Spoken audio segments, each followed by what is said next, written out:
بسم الله الرحمن الرحيم وقال الذين لا يرجون لقاءنا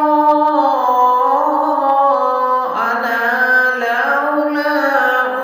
أنزل علينا الملائكة أو نرى ربنا لقد استكبروا في أنفسهم واعترفوا